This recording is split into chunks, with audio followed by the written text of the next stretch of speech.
Welcome back. Sometimes the only constant in the cattle industry seems to be change, and that includes the definition of a family operation.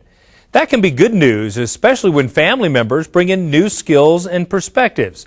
Cattleman and Cattleman reporter Brad Bulla has more from North Dakota. I really enjoy working with my dad. It's a third-generation farm. My grandpa started the farm that we're at, and so he got to work with my grandpa, and now I'm getting to work with him. So it's fun to continue the generations down. Erika's dad, Roger, began raising cattle and selling bulls in the mid-1970s. We started with purebred Simmental, and as time went on, you know, we started with the full bloods and then pulled full bloods, and then we realized that we needed to be more mainstreamed in as far as size and other different characteristics. So we started using solid red bulls and also incorporated Black Angus in the programs. Now as time progresses, there's more diversification in the seed stock operation, and we're using more Angus integrated into our Simmental, running the Sim Angus. It's gotten to be a very big part of our operation.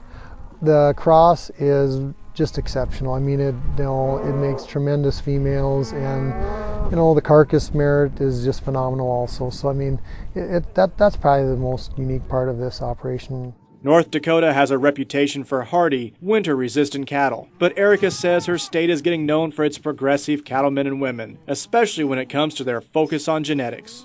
Genetic improvement is what we really try to focus on all the time, and which I guess we've noticed with our cattle throughout the last few years here. The second and third calf heifers that we've got, they the bulls that out of them are really performing well. So we've really strived to produce better every year, and that not only helps us, but it helps our customers. For them to move forward, they can come to us every year knowing that we're going to have better animals every year. The northern climate is, does very well for producing cattle with a cool season, summer grass, and usually plenty of rainfall. And the commercial cattlemen, I really have to pay tribute to them because they are also at the forefront of their operations. They're striving to always, bring in top quality calves and push the weaning weights, and they have been. They're just some of the best feeder cattle in the nation are coming from up in the northern plains. Erika returned to her family's ranch after working in Montana and elsewhere as a professional livestock photographer. And that work, she says, has given her a unique perspective on cattle. It's gotten me onto a lot of ranches that I wouldn't have maybe gone to before. I love looking at cattle, so really being in the pen with the bulls and with females, whatever I'm taking, you really get to spend a lot more time with those animals and really study them while you're taking the pictures as well. So you're really able to analyze each animal a lot faster by seeing more and more cattle.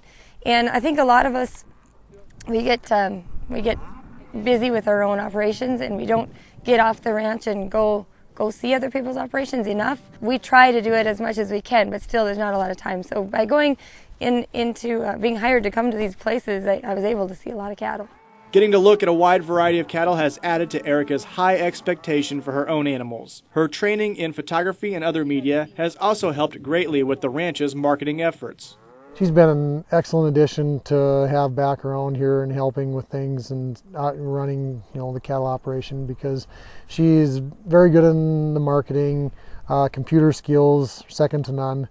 That helps dramatically. I mean, when she comes with sheets of computer printouts and things like that. It's so important to get the point across to your customer, and that's the most valuable tool we have right now is through communication, and that's where she really shines.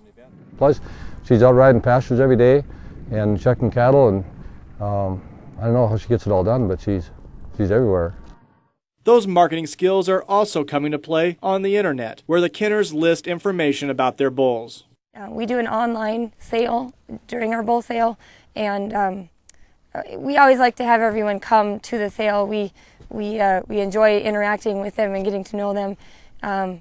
But we have our sale in February in North Dakota, and there can be a lot of bad weather days. So if people are stuck at home in a snowstorm and they still want to be a part of the sale, they can get online, and a lot of them have really appreciated that, because they can't leave their cows, but they need a bull and they want to be there, they can get online. And it's not perfect when you're dealing with wireless internets and weather and satellite internets and those kinds of things. It's not perfect, but it is an alternative. Erika is a member of several industry associations, and she believes cattlemen and women need to speak with a unified voice through state and national organizations. The North Dakota Stockmen's Association is very good because they're out there lobbying for our needs with our state legislature and really making sure that us as ranchers are being taken care of in the state and looking out for the good of us.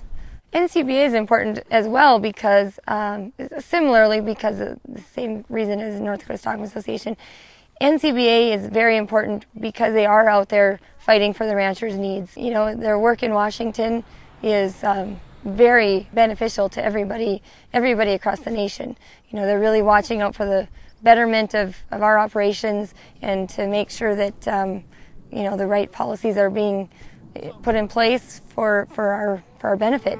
For his part, Roger says the industry needs to stay focused, despite the near constant ups and downs, and to keep thinking ahead. That's been a big challenge, is probably to find the right herd bulls for the next generation.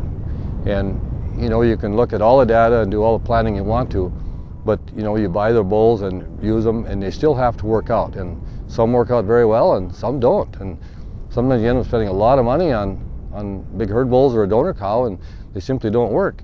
And other ones just tremendous. So I guess that's been a big challenge, is to stay on track and find the right kind of a program that would fit your customers' needs. Reporting from Leeds, North Dakota, I'm Brad Bulliff for NCBA's Cattlemen to Cattlemen. The Kenners are members of NCBA, and you can join too. Just call 1-866-USA-BEEF or visit us online at beefusa.org.